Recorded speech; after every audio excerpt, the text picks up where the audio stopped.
ఇంకా క్లోజ్గా మీకు దగ్గరగా మాట్లాడే ప్రయత్నం చేస్తాను.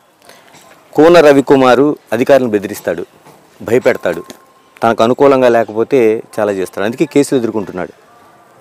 ఇక్కడ మీరు ఒక మాట వింటున్నా, నేను ఎవరి కోసం ఉన్నానండి?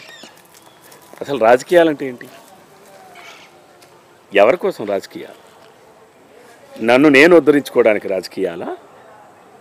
ప్రజల కోసం ఆ రాజకీయాలు? రాజకీయ పార్టీలు ఎవరి కోసం? రాజకీయ నాయకులు ఎవరి కోసం? ప్రభుత్వ అధికారులు ఎవరి కోసం? వారు జీతం తీసుకొని ప్రజలకు సేవ చేయడానికి ప్రభుత్వ అధికారులు ఉన్నారు. మేము రాజకీయాల్లోకి ప్రజలకి అందుబాటులో ఉండి ప్రజా సమస్యల పరిష్కారం చేస్తామని చెప్పి మేము ప్రజలకు చెప్పి రాజకీయ నాయకులుగా ఉన్నాం. నా డ్యూటీ అతి సామాన్యుడైన నా దగ్గరకు వచ్చి ఈ పని ప్రభుత్వ అధికారులతో పని కావాలి అని అంటే వారికి విన్నవించడం, అధికారుల దృష్టికి తీసుకుని వెళ్ళడం, విన్నవించడం, ఇది నా కర్తవ్యం. ఇది అంటే బెదిరించడాన్ని విన్నవించడం అంటారా? మీరు నా వాయిస్కి బేస్ ఎక్కువ. ఈరోజు మీ వాయిస్ మీ టీవీలో ఇప్పుడే నేను మాట్లాడుతున్నాను, నా వాయిస్ కన్నా నా వాయిస్ అంత బిగ్గరగా ఇంతకుముందు మీరు ఎంతోమంది చేసి ఉంటారు. నాదా వాయిస్, నా వాయిస్కి బేస్ ఎక్కువ. నేను మాట్లాడటమే మీరు బెదిరించడం అనుకుంటే బెదిరించడానని అనుకోండి.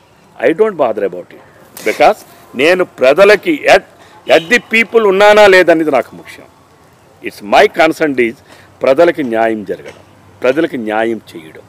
అవినీతి అధికారులు ఏ స్థాయిలో ఉన్నా, అధర్మాలు చేసే అధికారులు ఏ స్థాయిలో ఉన్నా, అక్రమాలు చేసేటటువంటి అధికారులు ఏ స్థాయిలో ఉన్నా తప్పనిసరిగా నేను ప్రశ్నిస్తాను. ఇలా చివరిగా చెప్పండి, ఇప్పుడు మీరు జిల్లా అధ్యక్షుడిగా ఉన్నారు అంటే 8 నియోజకవర్గాలకు సంబంధించి అనేక మంది కార్యకర్తలు, ఆశావహులు ఇటువంటివన్నీ జరుగుతూ ఉంటాయి.